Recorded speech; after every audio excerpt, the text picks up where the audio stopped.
You ever have one of those days where you feel completely wiped out, mentally exhausted, even though you barely moved from your desk? Yeah, it's a feeling we all know. But what's really going on? Today, we're going to pull back the curtain and unmask the silent saboteurs that are draining your mind. I mean, think about it. You haven't run a marathon, you haven't climbed a mountain, it's supposed to be an easy day, right? But then 3 o'clock hits, and your brain just feels completely fried, running on fumes. Well, I'm here to tell you, you are definitely not alone. And the real culprit? It's probably not what you think. And look, this isn't some personal failing. It's not about you being lazy or unfocused. This is a modern-day epidemic. The best way to think about it is like your mental energy is a battery, you know? But right now, something is secretly plugged in, this phantom drain that's pulling power even when you think you're idle. And this incredibly precious resource, it actually has a name. It's what we call your cognitive bandwidth. This is basically your brain's processing power. It's that finite, limited capacity you have for real focused thought, for solving tough problems, and for controlling your own attention. And here's the kicker. Right now, it is under constant siege. So where is this drain even coming from? Well, let's dive into what's going on with the leaky mind.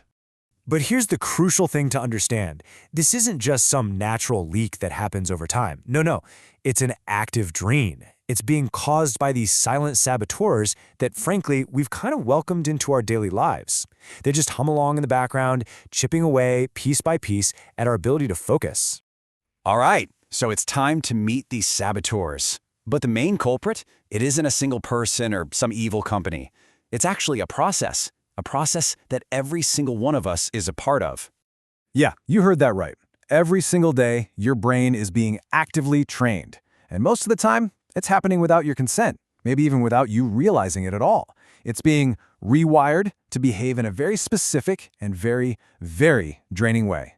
And this process, it has a name. It's called digital conditioning. Think about it. It's that constant loop of tiny little digital interactions. A notification pops up. You do a quick scroll through a feed. Each one of those trains your brain to crave something new, to seek novelty instead of maintaining focus. It is, quite literally, a training program you never, ever signed up for. And what are the weapons used in this conditioning? Well, they're what we can call micro-distractions. And they look so harmless, don't they? Checking a notification on your phone, doing that quick little scroll on social media, switching between a dozen browser tabs, firing off an instant reply to a message. All these little things. They seem totally insignificant on their own, but trust me, they add up.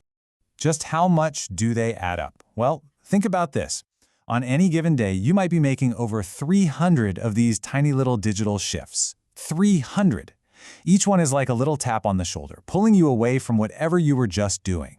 And each tap drains just a tiny little bit of that precious cognitive bandwidth. So that begs the question, right? Why are these micro-distractions so irresistible? What makes them so powerful? Well, it's because these saboteurs are using a very powerful chemical weapon, and it's one that's produced right inside our own brains.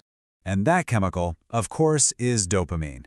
Every single notification, every new post you see, it gives your brain a tiny, pleasurable hit of this reward chemical. It's a little burst of novelty, a little taste of something new, and your brain, well, it immediately wants another one. This whole thing creates an incredibly powerful, self-perpetuating cycle. It's a loop. It starts with a simple cue, right? Maybe your phone buzzes. That leads to the action. You pick it up and check it. And then boom, you get the reward, that quick little hit of novelty. This reinforces the entire loop, and it makes your brain start craving the next hit almost immediately. It's a trap, a really effective one that we fall for hundreds of times a day. And here's the most crucial part of all of this, the trade-off we're making, probably without even realizing it. On one hand, you've got these easy, instant little dopamine hits that just absolutely fracture our attention. And on the other hand, you have sustained focus. Now that takes effort for sure, but it's what actually builds deep understanding and strengthens our ability to concentrate. The problem is, we are consistently, day after day, choosing the easy, instant hit over the truly rewarding work. And this is the direct consequence, laid out right here.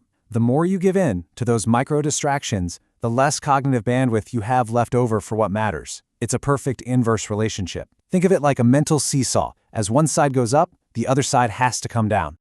So what's the ultimate price for paying here? Because it's not just about feeling tired at the end of the day. It's about something much, much bigger. It's about who is in control of your single most valuable asset, your attention. Because the end result of all this constant digital conditioning is that your ability to control your own focus, your power to choose what you pay attention to and for how long, it gets weaker and weaker. The saboteurs start making those choices for you.